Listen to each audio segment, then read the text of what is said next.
చెప్పు తీసి చంప పగలగొట్టండి. యూనిటీ ఈజ్ డైవర్సిటీ అని చెప్పుకొని గర్వంగా చెప్పుకునే లైఫ్స్ మావి. ఇన్ ద నేమ్ ఆఫ్ అల్లా.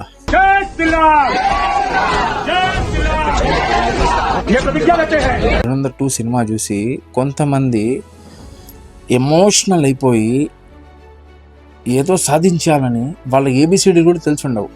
వాళ్ళు అక్కడ స్టేజ్ పై నిలబడి ఏం చెప్పారో చూద్దాం.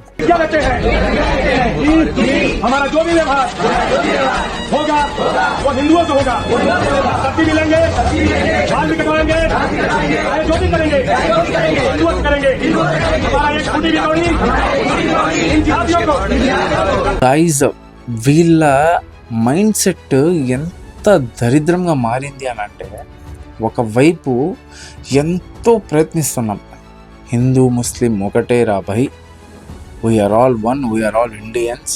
పాకిస్తాన్ లాంటి మత ఉన్మాదులకి అండ్ మా ఇండియన్స్లో కూడా కొంతమంది మత ఉన్మాదులు ఉన్నారు, వీళ్ళని మేము బాయ్కాట్ చేస్తున్నాము, మేమందరం కలిసిమెలిసి జీవించాలి అని మేము ఇంత కష్టపడతా ఉంటే, ఇలాంటి వేస్ట్ ఫెల్లోస్, అన్ఎడ్యుకేటెడ్ ఫూల్స్ అక్కడ నిలబడి ప్రమాణాలు తీసుకుంటున్నారే.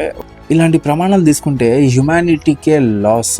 ఎందుకంటే యూనిటీ ఈజ్ డైవర్సిటీ అని చెప్పుకొని గర్వంగా చెప్పుకునే లైఫ్స్ మావి, అంటే ప్రతి ఒక్క ఇండియన్ది.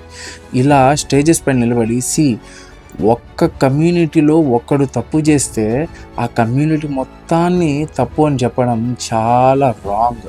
ఒకరినొకరిని కొట్టుకొని చస్తాం మేమందరం. ముస్లిమ్స్ కమ్యూనిటీలో కూడా చిన్న మెకానిక్ నుండి, టిఫిన్ షాప్స్ నుండి, డాక్టర్స్, డ్రైవర్స్, మెకానిక్స్, పైలట్స్ ఇలాంటివి చూసుకుని పోతే చాలామంది ఉన్నారు. జస్ట్ ఇమాజిన్ చేయండి, I'm some Revanth or Kushwanth something, ఆమె హిందూ అనుకోండి, ఫుల్గా ఆకలి అవుతా ఉంది, నాకు ఫుల్గా ఆకలి అవుతా ఉంది, ఇప్పుడు నేనేం తినకపోతే చచ్చిపోయే స్టేజ్లో ఉంటా. అప్పుడే సమ్ కరీముల్లానో ఎవరో ఒకరు టిఫిన్ షాప్ పెట్టుంటారు, చుట్టూ మొత్తం ఎడారి అనుకోండి. What is the situation then? తను ముస్లిం అని తినకపోతామా, లేదంటే తను ముస్లిం అని చచ్చిపోతామా? This is where humanity comes. మనుషులు చచ్చిపోతారు ఇలాంటి స్టేట్మెంట్లు చేస్తే. వాళ్ళకంటే బుద్ధి లేదు. అండ్ దానికి కామెంట్స్ పెట్టున్నారు సూపర్ గ్రేట్ అని. ఆపరేషన్ చేయాలి అని అంటే డాక్టర్ ఇతను ముస్లిం నేను చెయ్యను అంటే అప్పుడు ఏంది పరిస్థితి? దీనివల్ల హ్యుమానిటీకే లాస్. ఇలాంటి వాళ్ళని సపోర్ట్ చేయవద్దు. మనమందరం ఇండియన్స్, వీఆర్ ఆల్ వన్. ఒక్క కమ్యూనిటీలో ఎవరో మీటింగ్ పెట్టి అక్కడ మసీద్ ఉంది దానికి కవర్ చేయండి అంటే అక్కడ ఉన్న హిందూస్ అందరూ తప్పు కాదు. ఆ మాట చెప్పినోడు ఒక్కడి